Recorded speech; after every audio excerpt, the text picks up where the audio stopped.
Pois bem, irmãos, nós estamos voltando a dar sequência na exposição do Evangelho de Marcos.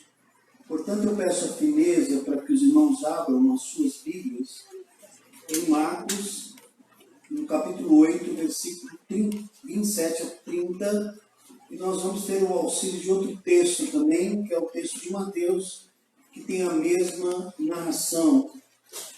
Este texto, o Evangelho do Senhor Jesus, segundo João Marcos, é um conteúdo dado pelo apóstolo Pedro.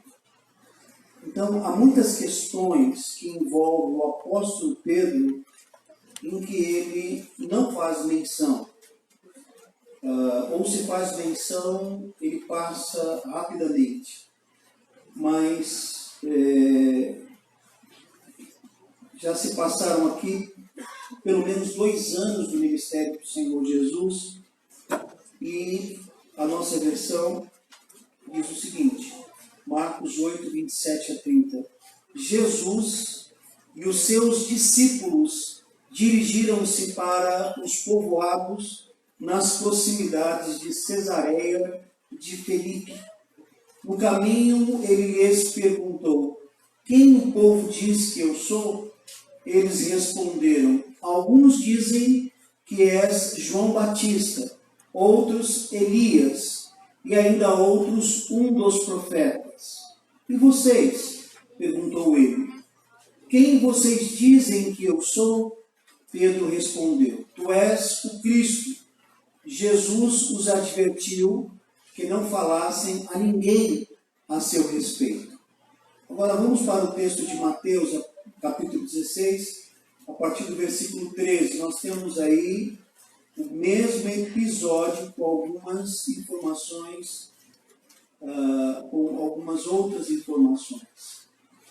Chegando Jesus à região de Cesareia de Filipe, estou em Mateus 16, 13. Chegando Jesus à região de Cesareia de Filipe, perguntou aos seus discípulos: quem os homens dizem que o Filho do Homem é? Eles responderam: alguns dizem que é João Batista, outros Elias, e ainda outros Jeremias ou um dos profetas. E vocês? Perguntou ele: quem vocês dizem que eu sou? Simão Pedro respondeu: tu és o Cristo, o Filho do Deus vivo. Respondeu Jesus: feliz é você, Simão Bar-Jonas, que é filho de Jonas, ou filho de Jonas, porque isso não me foi revelado por carne ou sangue, mas por meu Pai que está nos céus. E eu lhe digo que você é Pedro, e sobre esta pedra edificarei a minha igreja, e as portas do Hades não poderão vencê-la. Eu lhe darei as chaves do reino dos céus. O que você ligar na terra terá sido ligado nos céus.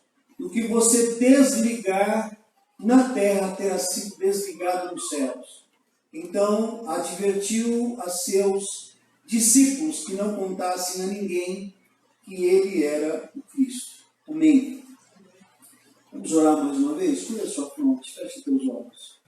Senhor da glória, louvado e exaltado seja o teu santo e bendito nome. Nós te louvamos, Senhor, pela forma com que o Senhor tem nos conduzido nesta manhã. Pelas orações, pelas leituras, pela leitura pública das Escrituras, pelos louvores. Nós te louvamos, ó Deus, porque é um grande privilégio e uma honra estarmos aqui nesta manhã. O momento mais singular da nossa vida é estarmos em culto, te adorando e glorificando, não só pelo que tu fazes, fizestes e farás, mas pelo que tu és. E, ó Deus amado, recebe a nossa adoração, porque só o Senhor é santo, santo, santo, só o Senhor detém todo o poder sobre terra e céus, toda a autoridade. E nós te louvamos, ó Deus, pela tua igreja e porque o Senhor nos reúne aqui nesta manhã. Nós suplicamos, ó Deus, que o Senhor tenha compaixão de nós, que o Senhor tenha misericórdia de nós, que o Senhor perdoe os nossos pecados, apague as nossas transgressões e nos ilumine, Deus, a fim de que possamos entender a razão pela qual o Senhor resolveu nos juntar aqui nesta manhã. E que estejamos, ó Deus, diante da Tua palavra inteiros e completos. E, ó Deus amado, o Senhor use de misericórdia para comigo, me esconda atrás da Tua cruz, que eu seja a Tua boca para o louvor da Tua glória. Oramos agradecidos em nome de Jesus. Amém. Amém. Deus seja louvado. O título que está diante de nós é sempre o título que nós pegamos de um texto. Então, nós temos ali: Tu és o Cristo, o Filho de Deus, o Deus vivo. Quando nós olhamos nos originais, nesta confissão de Pedro, nós percebemos que antes de qualquer substantivo, nós temos aí então um artigo. Então, nas versões e na interpretação, nós temos a fala: Tu és o Cristo, Filho do Deus vivo. Mas nos originais nós temos: Tu és o Cristo, o Filho de Deus, o Deus vivo. Parece que essa é a ênfase que o apóstolo Pedro dá, fazendo uma diferenciação de todos que, porventura, têm o título de ungido, que Cristo é ungido, ou todos aqueles que têm o título de Filho de Deus, ou até enfatizando o Deus vivo, diferenciando dos deuses que não têm vida e que são adorados pelo mundo. Então, eu faço algumas considerações, caráter introdutório. Além do título, é o tema que está diante de nós. O tema que está diante de nós é o tema sobre revelação. Quando a gente olha para o Evangelho de Marcos e para esse texto, nós percebemos que há duas grandes revelações. Uma é esse momento que Deus se revela o Messias, o ungido, o Deus Filho, e o momento da transfiguração. E nesse momento da revelação de Deus, é o momento em que o coração dos discípulos, eles estavam sendo preparados para que o Senhor Jesus pudesse falar sobre a sua morte e a sua ressurreição. Então, esse texto nos remete ao tema sobre revelação, que a sua etimologia do Antigo Testamento significa tirar o véu. Portanto, quando Deus se revela, Ele revela quem Ele é e Ele revela a sua vontade. E quando nós estudamos sobre revelação, nós temos dois viés, né? A revelação, que é a forma, a inspiração das Escrituras pelos autores originais, e a iluminação. Não sei se vocês percebem, mas todas as que nós oramos, nós falamos: Senhor, nos ilumine. Então, o pregador, ele é sempre iluminado. E a mensagem é sempre inspirada. Então, inspirado é a palavra ligada até o pneus, soprado por Deus. Deus falando. E a iluminação é a capacidade que o Espírito de Deus nos dá para entendermos a sua palavra. Então, esse é o tema. Agora, no texto, quando nós observamos o texto, nós percebemos aqui a questão da confrontação. O Senhor Jesus pergunta sobre a sua identidade, começando a indagar sobre o que as pessoas pensavam acerca dele. Então, nesse texto sobre confrontação, nos ensina que esta é a essência do Evangelho de Deus. A essência do Evangelho de Deus é sermos confrontados. Ninguém gosta de ser confrontado. A palavra de Deus, ela não é, como nós pensamos, confortável, deixa-nos no dentro do nosso conforto, em nossa zona de conforto. Não, a palavra de Deus, ela constrange, ela cria um certo impacto, a palavra de Deus nos incomoda. Então, essa tentativa de tornar a mensagem mais palatável, ela não vem do trono de Deus. A palavra que vem do trono de Deus, ela nos incomoda. Nós gostamos de ser massageados o ego. Né? Nós gostamos de ser reconhecidos, nós gostamos de ser elogiados, nós gostamos de ser parabenizados, mas a confrontação nos incomoda. Quando alguém diz uma verdade e aquilo que você não quer ouvir. Deus é assim, irmãos. Deus fala o que nós realmente precisamos ouvir. A palavra de Deus, ela nos incomoda, ela nos confronta e nós veremos isso nesse texto. Uma outra consideração em caráter introdutório é a questão da transposição. Transposição é a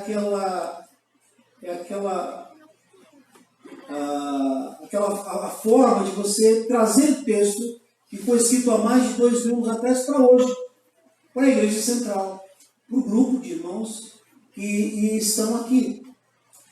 A bem da verdade é que o conhecimento, tanto na sociedade como na igreja, traz um certo status. As pessoas que conhecem, elas são muito valorizadas. E as pessoas hoje sabem de um montão de coisas.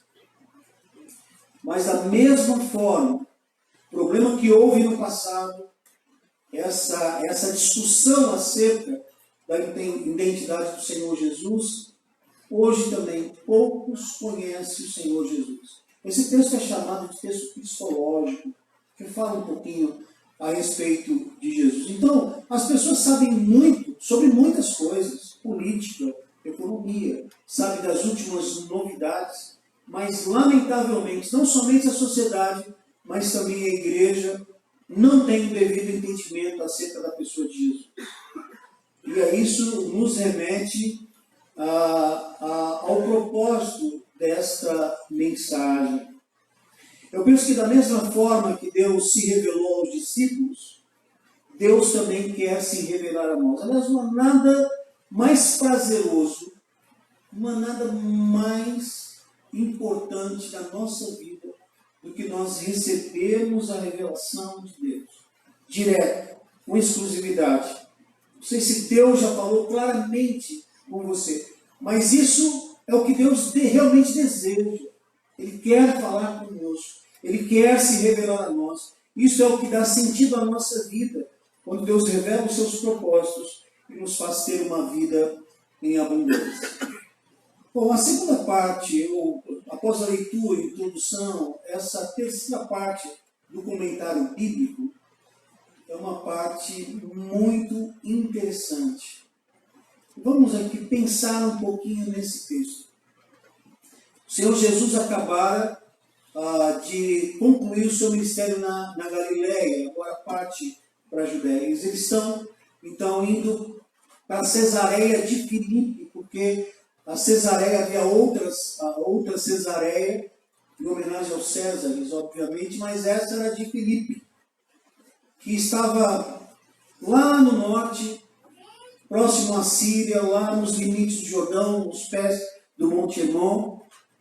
E a caminho, então, nesse momento, eles estavam, o Senhor Jesus traz uma conversa. Diferente dos rabinos, onde o discípulo perguntava para o rabino sobre um montão de coisas, o Senhor Jesus abre uma conversa e começa a falar com eles, andando pelo caminho, chegando na cidade de Cesareia de Filipe, com a seguinte pergunta: quem o povo diz que eu sou? Essa é uma tradução de Marcos, uma interpretação de Marcos, mas não tem pronome pessoal.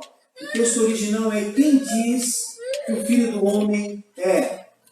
Ou seja, como se eu dissesse: o que as pessoas dizem a respeito do Luiz Antônio?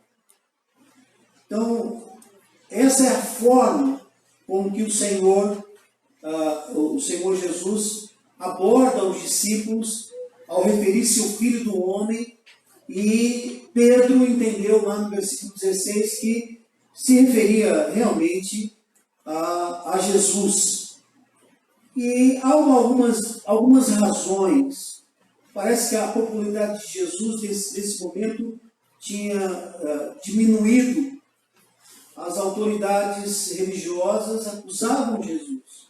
Então poderia ter sido o motivo dessa indagação, mas muito provavelmente parece que Jesus queria saber exatamente o que os seus próprios discípulos pensavam a seu respeito da altura do ministério. Porque ele queria falar-lhes, como falou, sobre a sua igreja, a sua morte e a sua ressurreição. Então começa a resposta. Alguns dizem que você é João Batista, outros Elias, ou um dos profetas. No texto de Mateus, e por isso nós incluímos Mateus, alguns dizem que é João Batista, outros Elias, e ainda outros Jeremias, ou um dos profetas. Então, a ideia equivocada do povo acerca de Jesus era uma boa parte pensar que era João Batista. E essa tese, essa teoria, foi a tese de Herodes, porque mandou decepar aí a cabeça de João Batista. Então a ideia era que ele ressuscitou dos mortos. E ainda dentro da cultura farisaica havia uma doutrina chamada transmigração da alma. Essa doutrina era mais ou menos assim. Eles achavam que os espíritos dos profetas estavam amontoados, separados e guardados.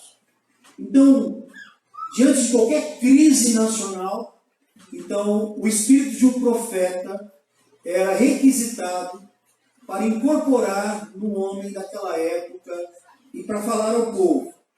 Quer dizer, tem absolutamente nenhuma veracidade nisso. Mas essa crença de João Batista era exercida, e essa transmigração da alma era tão conhecida porque eles pensavam, poxa, João Batista era contemporâneo de Jesus. Então não houve uma reencarnação, mas houve uma transmigração da alma. Assim que João Batista foi morto, a alma dele passou para Jesus. Então essa era a ideia de que era João Batista.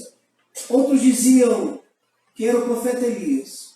Com a estatura espiritual de Jesus, o grau elevado da manifestação do poder dele, só tinha comparação em Elias, que era reputado um dos maiores profetas. Embora Elias não fosse um profeta escriturístico, ele não escreveu nenhum texto, alguns textos foram escritos acerca dele, ele era um dos maiores profetas. E além disso, a história é clara em dizer que Elias não morreu. Ele foi trasladado. Então isso reforçava o argumento. E alguns milagres, inclusive operados por Jesus, tinham tudo a ver com a manifestação do poder em Elias. Outros ainda diziam, é Jeremias. Mas Jeremias, a semelhança de Isaías, identificava a Jesus como uma esperança messiânica. Tanto Jeremias como Isaías foram profetas usados por Deus, lançando à nação a questão, o tema de restauração. Mas o mais impressionante em Jesus é que ele tinha as características exatas de Jeremias, porque Jeremias foi desprezado. O homem que chamavam de indigno, o homem de dores, e também um homem experimentado nos trabalhos. Uma parte que faço, ou uma digressão que faço desse texto, é que é mais ou menos assim que acontece com todos os cristãos que administram o cálice da salvação, que é alcançado pela graça e pelo encontro com o Senhor Jesus. É retalhado, espiritualmente, humanamente, é perseguido. Isso acontece com todos nós. Nós sabemos que o sofrimento é inerente à vida cristã. E Deus, na sua doutrina da providência, usa esse sofrimento para nos lapidar, nos acrisolar, nos tornar pedras preciosas e também para nos abençoar e nos amadurecer. Portanto, alguns entendiam que Jesus era Jeremias, e ainda a resposta, algum dos profetas. Ressurgiu algum dos profetas, como na doutrina da transposição. Eles estavam impressionados com os milagres e sabiam que o homem comum não poderia fazer o que Jesus fazia. Então, o fato é que, com relação ao argumento das pessoas, poucos aceitavam que Jesus fosse o Messias, o ungido, o Deus Filho. E o Senhor Jesus não fez questão nenhuma de se apresentar dessa forma até que seu tempo chegasse. Então, havia uma confusão em torno da identificação de Jesus. Mas agora chega o momento da confrontação. E vocês? Perguntou ele. Quem vocês dizem que eu sou? No texto de Mateus. E vocês? Perguntou ele. Quem vocês dizem que eu sou? Idêntico. Antes de comentarmos essa frase, essa mesma pergunta Deus nos faz neste momento. Quem é Jesus para você? Qual é o conceito que você tem a respeito dele, da sua pessoa? Sim, porque nós conhecemos Jesus, entendemos que ele é o Salvador do mundo, mas e para você, para a sua vida, para a sua realidade, quem é Jesus? E, em consequência disso, qual é o compromisso real que você tem? Então vejam que Jesus começa de maneira periférica e agora chega o momento da confrontação. E eles precisam confessar diante do próprio Deus qual é o conceito que eles tinham a respeito de Jesus.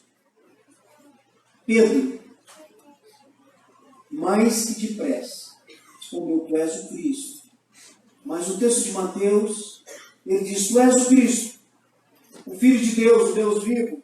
E nessa interpretação do texto diz: tu és o Cristo, o Filho do Deus vivo. E essa confissão ela é extremamente significativa. O propósito dessa fala de Pedro é certamente distinguir Jesus de qualquer outra pessoa. Nós temos aqui uma revelação de Deus.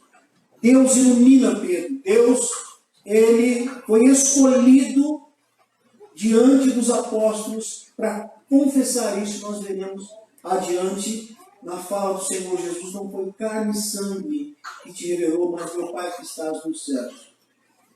Por maior orgulho ou alegria ou possível vaidade do apóstolo Pedro, o Senhor diz: olha, você não mandou bem não, foi Deus que te usou para te revelar. Então, o Cristós é o Messias, sentido de ungido, que tornou-se o próprio nome do Messias, Jesus Cristo. Então esse Cristo é o Messias, é o ungido, como na tipologia dos reis e dos profetas que eram ungidos. Aqui o Filho de Deus, no grego encontramos o Deus Filho, e essa designação fora dada a reis, sacerdotes, mas aqui mostra a relação especial de Deus com o seu Pai. E mostra também a questão da deidade. Mas, mais significativo, Deus vivo, o próprio Deus. Eles estavam diante do próprio Deus. E Deus Pai revelou isso no coração de Pedro, que Jesus era o próprio Deus. E ainda hoje existem heresias de igrejas chamadas cristãs que entendem que Jesus é o nosso irmão mais velho, que apenas o Filho de Deus não é o Deus Filho. Igrejas que se dizem muito piedosas, cristãos piedosos, mas não aceitam a Jesus como o próprio Deus. E Pedro usa o contexto. Aliás, eles estavam aqui chegando na cidade de Cesareia de Filipe, onde tinham os grandes deuses, os maiores templos pagãos daquele tempo, Deus Pan, que era o Deus dos bosques, né? O Deus da caça, dos animais. Então, esse momento nós percebemos que o nosso Deus é um Deus vivo e ele faz essa diferença. Feliz é você, Simão Bar Jonas, filho de Jonas, né? Porque não foi carne e sangue, mas meu Pai que estás no céu. Então Deus havia revelado e escolhido Pedro para essa revelação. Agora nós chegamos num dos textos mais controversos da Bíblia. Se não for o mais controverso, essa declaração do Senhor Jesus que diz: eu lhe digo, você é Pedro, e sobre essa pedra edificarei a minha igreja, e as portas do Hades não poderão vencê-la. Então essa declaração, essa ênfase de Jesus, mostra a declaração da sua própria identidade. A ideia da controvérsia aqui é: e sobre essa pedra, quem é essa pedra que o Senhor Jesus edificaria e edificou a sua igreja? Então tem várias argumentações. A pedra, talvez, é sobre essa declaração de Pedro. Outros dizem a pedra é Cristo. Outro diz a pedra é a confissão de Pedro. Aliás, a pedra, em primeiro argumento, é o próprio Pedro. Segundo, a pedra é Cristo. Terceira pedra é a confissão do próprio Pedro. A pedra é a própria revelação que Jesus está dizendo, essa minha declaração. E a pedra, então, entra com essas várias controvérsias. Nós poderíamos conversar, se houvesse mais tempo, talvez um tempo a gente possa conversar sobre isso. Mas, meus queridos irmãos, eu entendo que a pedra é Cristo, porque quando a gente olha no grego a frase, quando Jesus diz, eu lhe digo que você é Pedro, é usado a palavrinha Petrus, que é pedrinha, fragmento de uma rocha. Mas sobre esta pedra, e alguns dizem que Jesus talvez tenha com as suas próprias mãos se referido a ele, mas essa palavra pedra agora não é a palavra Petrus, mas Petra, que é rocha maciça sobre a qual é edificada a igreja. E a concordância disso é o próprio apóstolo Pedro, como diz em sua carta: chegando-vos para ele a pedra que vive, rejeitada assim pelos homens, mas para Deus eleita e preciosa. Também vós mesmos, como pedras que vivem, sois edificados casa espiritual para ser sacerdócio santo. Portanto, ainda no texto vai dizer no versículo 7 de Pedro: para vocês, os que creem, essa pedra é preciosa, mas para os que não creem, a pedra que os construtores rejeitaram tornou-se a pedra angular. Quando a irmã leu o texto Salmo 118, a irmã Visgueira deu glória. Né? E, puxa vida, estamos lendo o texto que é fundamento do sermão, que fala sobre essa rocha. Então, irmãos, a rocha pela qual a igreja está fundamentada, ou fundamentada, é isso mesmo. É fundada também, é Cristo.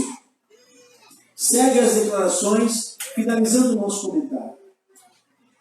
Eu lhe darei as chaves do reino dos céus, e o que você ligar na terra terá sido ligado nos céus. O que você desligar na terra terá sido desligado nos céus.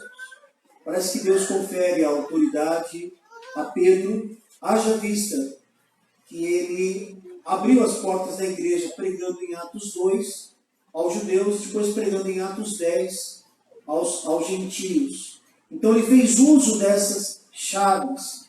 E as chaves parecem ser a própria pregação do Evangelho, e da qual todos nós somos portadores dessa chave que proclama o Evangelho. Que ligares na terra será ligado no céu. Tem duas interpretações. A autoridade da igreja mostra que através da palavra as pessoas são ligadas à igreja universal, não é aquela do Edir Macedo, mas é a igreja cristã invisível. Ou também o que ligares na terra diz sentido a autoridade que a igreja tem em dizer mediante a palavra: isso é correto, isso não é correto. Essa é a interpretação rabínica do texto. E depois a orientação do Senhor Jesus, que não falasse nada a ninguém. Meus irmãos, são muitas lições, são muitas coisas maravilhosas. Mas eu vejo aqui no texto alguns caminhos que Deus estabelece a fim de que possamos receber dele a plena revelação. O que nós precisamos para que sejamos completos. para que Deus cumpra com os seus propósitos em nossa vida, para que tenhamos uma vida em abundância, é a plena revelação de Deus. E para isso, apresentamos aqui uns princípios a título de esboço e a título também conclusivo. Né? Eu proponho 7 lições, eu vou apenas comentar rapidamente e depois eu vou pôr no grupo, eu vou pedir a Beth que coloque no grupo. Eu penso que esse texto quer exatamente fazer conosco o que fez com os discípulos, a revelação de Deus e da sua pessoa. E, então, quais são os caminhos que Deus estabelece a fim de que possamos receber dele a plena revelação? Primeiro, Deus se revela a nós a partir da nossa comunhão íntima com Jesus. Essa comunhão íntima acontecia com os discípulos. Estava numa caminhada e, de repente, na caminhada, Jesus traz um assunto, porque ele queria se mostrar e se revelar a ele. Isso não é diferente com a igreja. Você está caminhando, você está cultuando, estudando a palavra, orando, vivendo a vida cristã na presença dele. Mas chega um momento em que Deus começa a conversar com você, a falar no seu coração, a se revelar a você. Então, um desses princípios, um desses caminhos é estar na presença. Hoje, o que tem de gente desigrejada, mas não há vida com êxito, com sucesso, senão vivendo na presença de Deus. As pessoas andam frustradas, estão em rotas de colisão, porque estão diante da agência do reino, da minha igreja, essa eclesia, chamados para fora. Precisamos viver a nossa vida na presença de Deus. A segunda lição que nós aprendemos nesse texto é que Deus se revela a nós quando desprezamos o conceito que o mundo tem sobre Deus. Eles estavam pensando nas várias argumentações, mas ninguém identificava Jesus como Messias. E na sociedade é assim. Irmãos, fiquei extremamente aborrecido com esse filme As Portas do Fundo, né? de Pochá e de outros ali. É uma afronta ao nosso Deus, nossa paixão, nosso Senhor, nosso Salvador, que foi humilhado, que morreu no nosso lugar, e recaiu sobre ele as nossas transgressões. E isso foi humilhante. Às vezes nós queremos criar a justiça de Deus aqui, né? Soltar bomba, fazer um tipo de coisa. Mas o Senhor Deus diz: minha é a vingança, irmãos.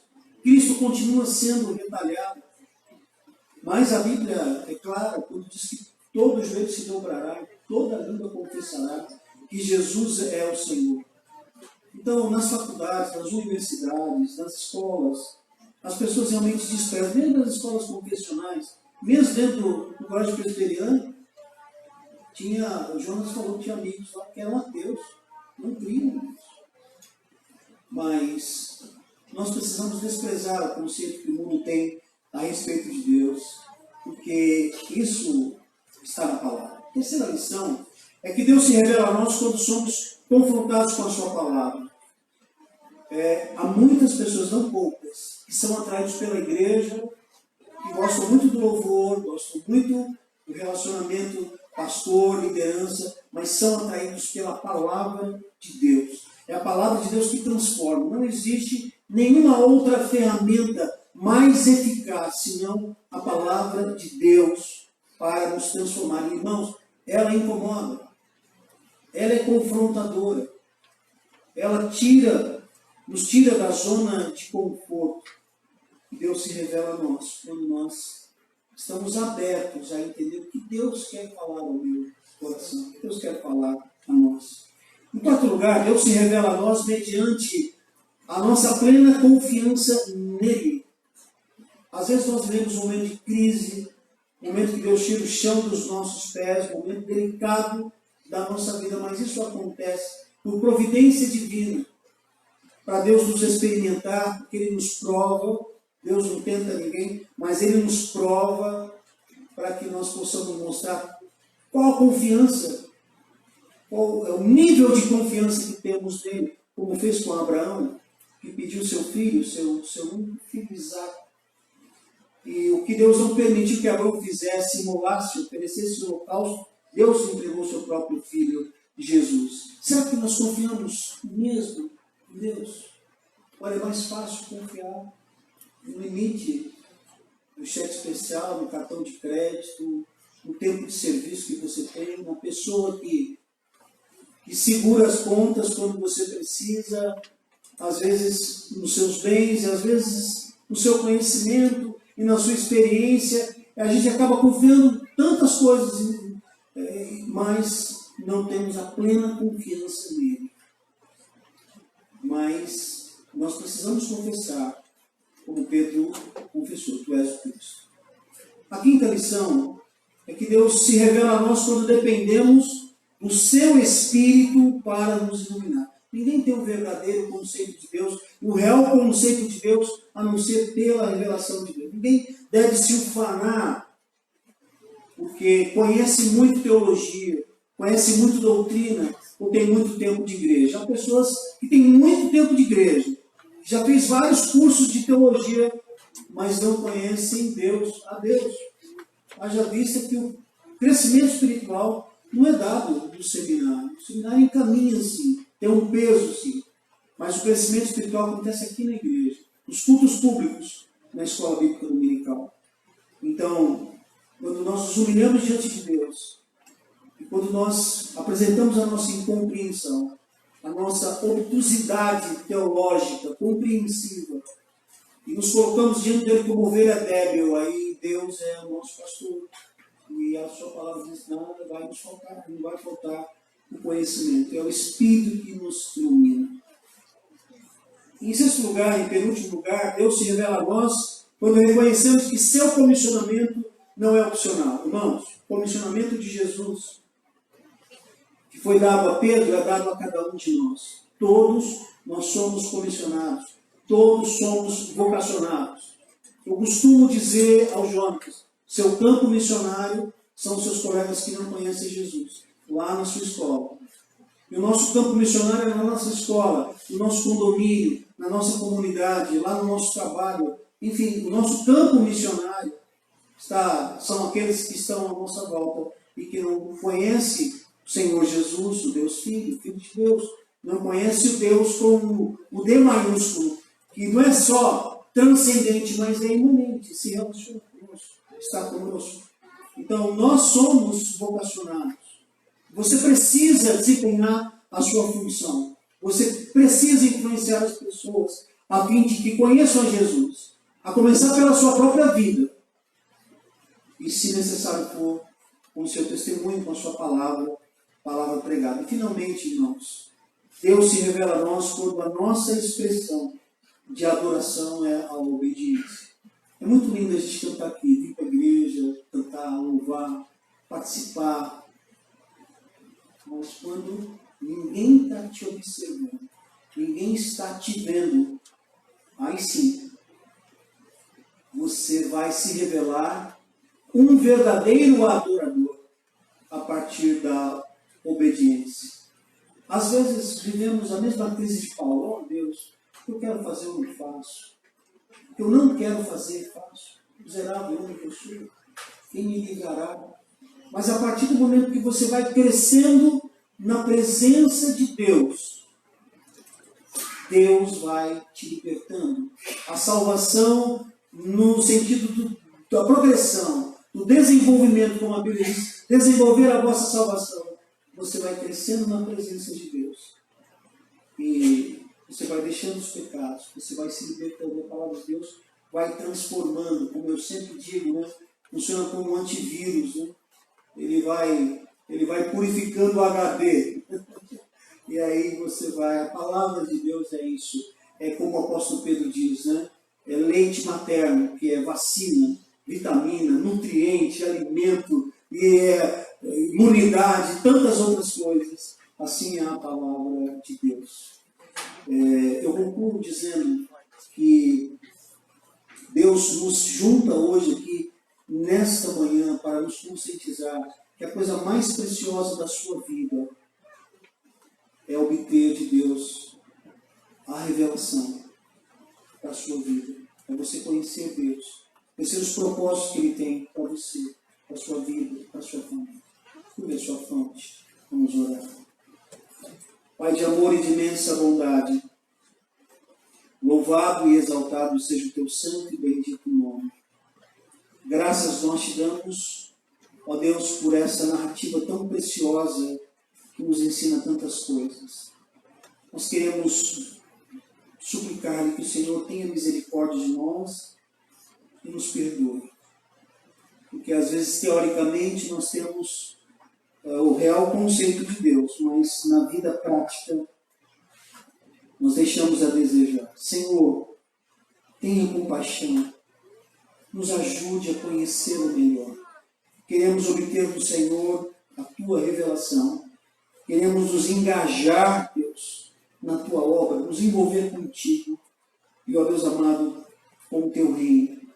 Tenha compaixão de nós e nunca permita que venhamos a nos desviar da tua palavra.